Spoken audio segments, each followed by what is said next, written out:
Adrian, thank you very much. It's really good to be with you and to be back in the Northeast and at Newcastle Cathedral. I held this building as my cathedral in the sense of gathering here when I was a priest in this diocese for 10 years up the valley at Hexham Abbey. So, goodness me, it's a bit different now and it's had a good scrub up in recent years. It's good to be back and to see the incredible work that's been done here, and congratulations to all the team, including the fact that I understand there's an air source heat pump keeping us all warm this afternoon. So thank you very much for all that you're doing in terms of the Dean and chapter here in leading the way. What I would like to talk to you this afternoon about is this huge crisis that we're facing as a global planet. The climate, biodiversity and pollution emergencies that we're facing are a huge threat to our single island planet home. And in response to this, in 2020, the General Synod passed this ambitious motion to reach net zero by 2030. This will require all of our willpower, our theological imagination, our advocacy, as well as permission giving by statutory bodies and the support of funders. And I just want to explore with you a little this afternoon about how our cathedrals, the great cathedrals of this land, can be involved and witness to this ambition.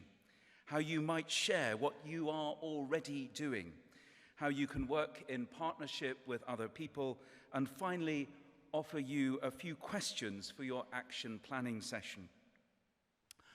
Above all, I want to celebrate how cathedrals throughout their history have so often been in the vanguard of technological development, experimentation, and creativity, as well as problem solving. For I believe that together we can find the solutions and be exemplars for low carbon and high biodiversity living.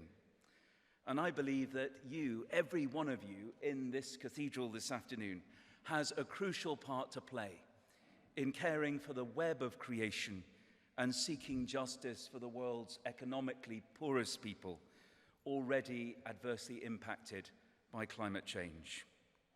Now, whenever I've moved house, I don't know if this is the same for deans, but whenever I've moved house, there have been various things left behind by the previous occupants.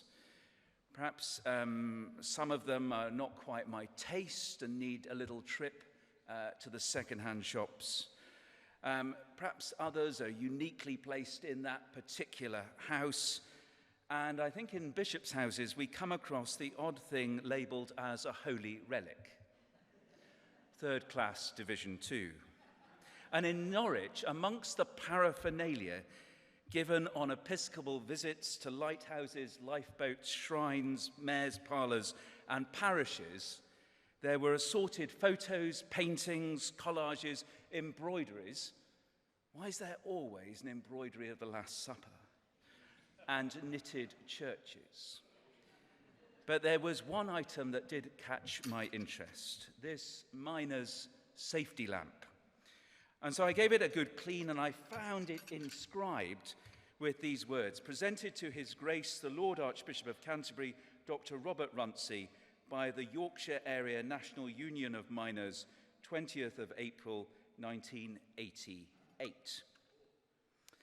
Perhaps it was given to the Archbishop a bit like the famous Holman Hunt painting to guide his path. Or perhaps it was a bit like a canary down the mine to warn of the poisonous gases of the approaching Lambeth Conference. Or perhaps it was passed on to a Bishop of Norwich to remind that Norwich needs every canary it can have. 1988 was, of course, still the era of coal. It fueled the furnaces of the Industrial Revolution. It fueled our power stations with their cooling towers. And I can remember about twice a year, the coal man, his face blackened, would carry bags of coal on his back and put them through the lid of the coal bunker in our garden. It was dirty stuff. There were a few prophetic early warnings about climate change. remarkably, Margaret Thatcher among them. But the canaries of their day were often regarded as leftish eco-tree hugging loonies. How times have changed. In 2020, the UK had more than 5,000 hours, that's 208 days, in which no coal power was used, compared just 5 years earlier with 8 days. The government's ambition to phase out coal by 2024 means that I can't see another Archbishop of Canterbury praising coal production and being given such a lamp. And the evidence, of course, that this is a worldwide problem that we face is daily almost in our news. Severe heat waves, extensive wildfires, flooding, drought, increasing numbers of severe weather events. The science is clear. And I know we'll be looking at the science a little bit later, but just 3 slides that I borrowed from Martin Siegert at the Grantham Institute at Imperial, because I think they're incredibly helpful. Now, in terms of looking at what atmospheric carbon has looked like down through the decades, down through the record, the way of doing that is to extract long cores of ice from the Antarctic ice sheet. And in these ice cores are trapped tiny, tiny bubbles of air, which can be analyzed for their composition. When a thin slither of ice core is taken, the air in them can be looked at. And when analyzed, you see this wave pattern develop, that during the glacial periods, the CO2 concentration is at around 180 parts per million, the bottom of those graphs. So that's when we're deep in glacier. And then between these ice ages, the amount of carbon in the atmosphere increases to around 280 parts per million. That's been fairly constant over the last few ice ages. Move ahead, and we suddenly see in 1850 that the level of carbon in the atmosphere is at that predictable 280 parts per million. That's given us the constancy of the last 10,000 or so years, given us a very stable climatic period during which our civilization has developed. But since 1850, due entirely to the production of carbon into the atmosphere through the burning of fossil fuels, the CO2 level in the atmosphere has increased to over 400 parts per million. And you can see that really dramatically in this graph. It's increased by 100 parts per million in the last 50 years, something that took 10,000 years to do naturally. The pace of change, of climate change, is something that we are responsible for. And there's no analogy like it within the geological record. No wonder that the Intergovernmental Panel on Climate Change has seen these average temperatures increasing over this period since 1750. This graph shows how the average temperature has increased. And the Intergovernmental Panel on Climate Change, the IPCC, have said very, very clearly in their most recent report that humanity's role in the climate crisis is unequivocal, that every region on the earth is affected. And I'm at the moment taking part in a number of Zoom calls with bishops from around the communion in preparation for the Lambeth Conference. And it is incredible how so many conversations come back to climate change.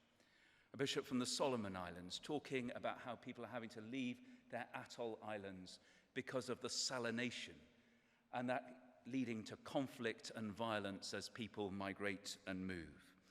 Bishops in Australia on the most recent call talking about the unprecedented temperatures that they have been faced with. The changes to ice, oceans, and sea levels are irrecoverable for centuries. And yet every bit of action really does matter. We have a role to play in that. In Genesis, there's that remarkable story of Hagar, the slave girl in the home of Abraham and Sarah. And she gets banished, following Sarah's jealousy and wrath, banished into the desert. And it's there that God meets her and asks her, in that incredibly desperate state, two different questions. Where have you come from, and where are you going to? Hagar, of course, can give an answer to the first question, as we can about climate change. We can track where we have come from as a global community, what the reasons are for that. But in that desert of despair, Hagar can't even begin to trace an answer to the second question.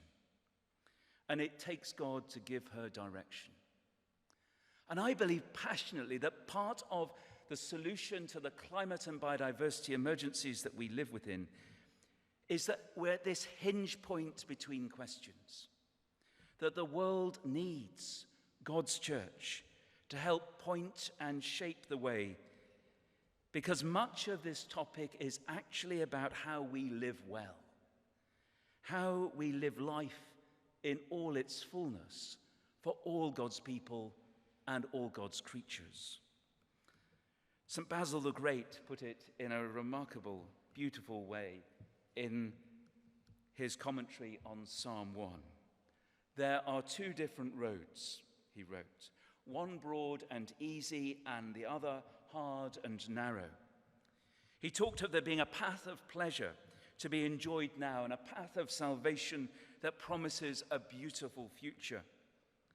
The soul is confused and dithers in its calculations, he wrote. It prefers pleasure when it's looking at the present, and it chooses virtue when its eye is on eternity. I think that's part of our problem. We're seeking pleasure and not looking to the virtues that are needed for eyes held on eternity.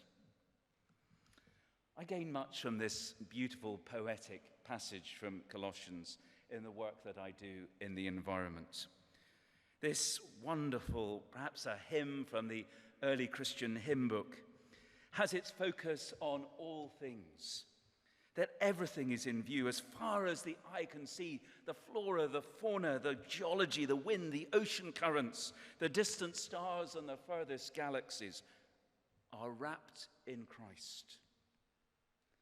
And when you look at this paragraph, and I've just highlighted it in yellow, there are these wonderful prepositions, the ins and throughs, for, before, together, to, all giving that great emphasis to the web of creation, that everything is connected in Christ and through Christ to all dimensions of creation. And of course, the Gospels are full of stories of the growing of seeds, the choking of thistles, the beauty of lilies, the fruitfulness of trees. Jesus noticed, he sees, and so must we. We have, friends, this enormous privilege to care for creation, to tend gently on the earth. The invitation is laid before you and me to live simpler and humbler so that others, and especially the poorest and the rest of creation, may survive and thrive. And the Anglican Communion, as part of its marks of mission, one of the five, I don't like saying the fifth mark of mission in the sense that it sounds as if it's the lowest priority. They're all interconnected. To strive to safeguard the integrity of creation and sustain and renew the life of the earth is part of our global discipleship and witness. The church, the living body of Christ, should be living out this care for the poorest in the world and care for the whole planet, for the creation that we so depend on and live deeply connected with. So our theology of climate change should be unashamedly rooted in a theology that cares about human beings made in the image of God. Human flourishing depends, of course, on all nature flourishing. If the bees die, we die too. Nature always benefits when humans adopt a more responsible attitude towards it, and in turn, we benefit too. So, cathedrals, how can you witness to climate justice? In many ways, our historic, wonderful cathedrals are exemplars of sustainability, still fulfilling the original purpose for which they were built. And when you look at the carbon locked up in here and in the great cathedrals of our land, they have this significant amount of embodied carbon in our midst. And I would suggest it's part of our role, the role of every Cathedral Fabric Advisory Committee, every diocesan advisory committee, and diocesan chancellors around the country, to look at how we can bring, through our planning, through our changes to our buildings, a net zero future. Because installing a gas boiler today means that you're continuing to commit to pump carbon into the atmosphere for the next 20 or 25 years. To reach net zero is going to be challenging and it's going to be costly. And I'm very grateful to the church commissioners in their announcement last week that they're going to be putting £190 million over the next 9 years into this target of reaching net zero. Now, it'll be interesting to see what the detail is, because the detail needs to be wise. We need this money to be spent really wisely and creatively so that it can provide the greatest benefit of all. So here are some suggestions that you probably are already doing, or I might encourage you to be involved with. Become an eco-church, and we'll be hearing more about eco-church later on. I think eco-church is absolutely fantastic. It just helps congregations, leading them through a very simple but challenging process. Salisbury Cathedral, is Salisbury Cathedral here? They were the first to get Eco Gold in June 2021, closely followed by Chelmsford. Shout out for Chelmsford. It's really good to see what you've been doing in leading the way. All 42 Church of England dioceses are now registered to be cut with Eco-Church. 6 cathedrals have secured silver, 15 have secured bronze. A further 12 have registered. So come on, if you're part of the final 8, by the end of today, please register with a Usher. It'd be great to have every cathedral involved. Then there's the route map to net zero, which is a major piece of work that has been undertaken over the last few months, led by the Bishop of Selby. And this will be coming to General Synod in July. It sets out the roadmap to reach the General Synod's motion of getting to net zero by 2030. It is ambitious and challenging, rightly so. It has 6 key principles: that buildings to get to net zero need to be well maintained, need to buy renewables, waste less, use electricity, not gas and oil more, generate our own energy more on site, and then offset the rest. But there's much more detail that will be coming out in the roadmap to net zero. And some of you are already well down the route map plan. So if you're interested in solar panels, talk to Gloucester and Salisbury, Portsmouth or Bradford. For heat pumps, Manchester and Newcastle are good examples, and indeed Bath Abbey has connected to the Roman technology in harnessing the energy of the hot water springs in a quite creative and remarkable way, just reusing ancient technology. And if you're interested in energy efficiency, I gather that Portsmouth and Durham are particularly good to speak to. And my apologies if I've not name-checked you this afternoon. There's so many good news stories of what you are already doing. Then there's the energy footprint tool, which is a very practical application to work out how much energy your building is using. The survey results are encouraging. About 7% of churches are now net zero. But one of the initial findings that I found really striking is that our 42 cathedrals emit about 2% of the Church of England's carbon into the atmosphere. So within this room, you're emitting about 2% from 42 buildings out of a total of 32,000 buildings. So you do have a major part to play in getting to net zero. Whatever your role, please can I encourage you to get involved in this work. I believe that as cathedrals, you are the powerhouses of bringing influence and change. Our parishes look to you to learn as the mother churches of our diocese. Those who visit you can see positive things happening and take them home with them. And please be explicit in your interpretation, even about some of these technological advances that you're using, so that you can share that with other people, but share it deeply from your faith commitment and caring for creation. I see this as part of an intentional evangelism to a younger generation, to engage them with a life in Christ based in part on how we're caring for the world that they so care about.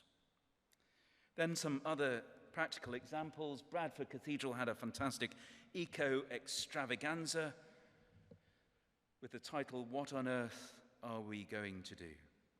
Exeter had a big green event. And the 6 Eastern cathedrals have been working on online seminars, the one last year looking at food and farming, and the one coming up exploring eco-church. And this just engages lots of people.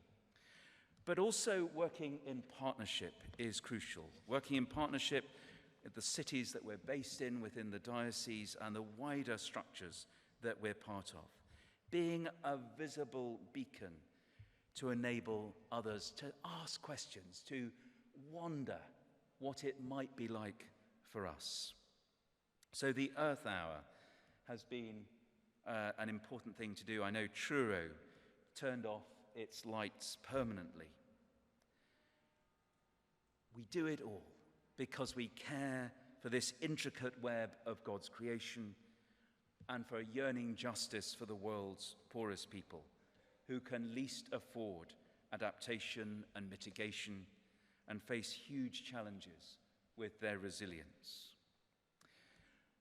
So churches, please be imaginative in how you as cathedrals respond to this challenge.